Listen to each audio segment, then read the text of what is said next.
এরা তো আগুন দেয়, এরা মানুষ মারতে শিখছে। আরে আওয়ামী লীগ এরা চিনে না, আওয়ামী লীগ মারতে না মরতেও শিখছে। তোমরা তো মারতে শিখছো, আর আওয়ামী লীগ মারতে এবং মরতে দুইটাই শিখছে। আমার বিশ্বাস এখানে যারা আছেন মুরব্বীরা আমার চেয়ে অনেক বেশি প্রজ্ঞা অভিজ্ঞতা রাখেন। তাদের নেতৃত্বে আমাদের যত গ্রুপিং আছে সব আপাতত বন্ধ রেখে আমরা বঙ্গবন্ধু কন্যারে এই ক্রাইসিস মোমেন্টে বাঁচানোর জন্য যে যার জায়গা থেকে আমি এদেরকে জিজ্ঞেস করছি, তোমরা যে ক্ষমতা নিতে চাও শেখ হাসিনার কাছ থেকে, মিয়া কারা হবা? তোমরা এমপি মন্ত্রী কারা হবা? তাহলে একটা কাজ করো, তোমরা যারা সমন্বয়ক, তোমরা 100 জন না 150 জন, তোমরা এসব ক্ষমতা নিয়ে যাও। কিন্তু তোমরা তো আইসবা না, তোমরা তো এই যোগ্যতা নাই। তোমরা বড় সুন্দর করে জামাতের হাতে দিয়ে দিবা, তোমরা ক্ষমতা দিবা না, তোমরা মুক্তিযুদ্ধের আদর্শটা নিয়ে জমা দিয়ে আসবা। ব্রেইন ওয়াশ করছে আমাদের লোকজনকে, ব্রেইন ওয়াশ থেকে বাঁচাইতে এরা আমাদেরই সন্তান, এদের বিরুদ্ধে আমরা দাঁড়াইতে চাই না। আমরা বারবার গার্জিয়ানদেরকে বলতে চাই, অযথা এদেরকে রক্তের খেলায় নামায়েন না। এরা এই জীবনের শুরুতেই ধ্বংস করা শুকিয়ে যাচ্ছে, এদেরকে দিয়ে প্রকৃত নাগরিক বানাইতে পারবেন না। আমি যত গার্ডিয়ান আছে তাদেরকে বলবো, এখনই এদেরকে আইন ভাঙার পথে নিয়ে যাবেন না। এরা আমাদের সন্তান, এরাই হবে ভবিষ্যৎ বাংলাদেশের সন্তান। আমি বলবো জামাত শিবিরের আর বিএনপির এই প্ররোচনায় পড়ে দেশটারে ধ্বংস করবেন না।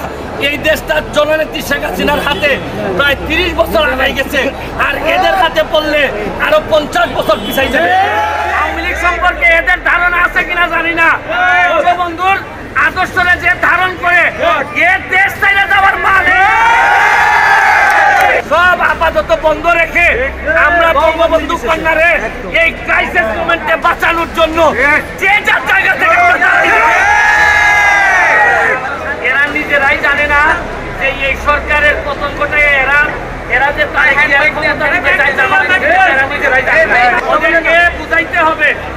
এবং আপনারা সোশ্যাল মিডিয়াতে আপনারা দেখবেন প্রতিদিন সকালবেলা উঠে হঠাৎ করে বলে ওবায়দুল কাদের দেশ ছেড়ে বাঁচছে, হঠাৎ করে বলে ব্যারিস্টার সুমন চলে গেছে, হঠাৎ করে বলে ব্যারিস্টার তাপস চলে গেছে।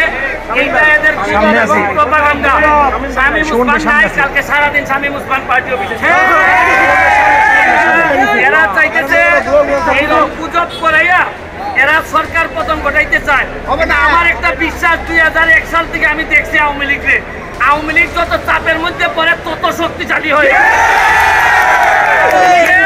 আওয়ামী লীগ সম্পর্কে এদের ধারণা আছে কিনা জানি না, বঙ্গবন্ধুর আদর্শরে যে ধারণ করে এ দেশ চাইলে যাওয়ার মানে এই দেশেই তো মৃত্যু হইব। মৃত্যু তো আগে পরে একদিন হইবই, আদর্শের কারণে মৃত্যু হইলে এই মৃত্যু সম্মানে দেব। আমি আওয়ামী লীগের সাথে নৌকার সাথে প্রতিদ্বন্দ্বিতা করে এমপি হয়েছি। আমারে এরা ভাবছে যে আমারে বলে এক সময় বলে যে আপনি প্রধানমন্ত্রী হয়ে যাবেন, প্রেসিডেন্ট হয়ে যাবেন, এসব বলে আমার লোভ দেখায়। কিন্তু এরা জানে না যে আমি স্বতন্ত্র এমপি হইলে আমার রক্তের মধ্যে বঙ্গবন্ধুর আদর্শ আছে। প্রধানমন্ত্রীর তার অমুকের লোভ বঙ্গবন্ধুর কেউ দেখাইতে পারে না। আমি তার আদর্শের সৈনিক। আমারে বলছে যে স্বতন্ত্র এমপি হিসাবে আপনার বক্তব্য কি?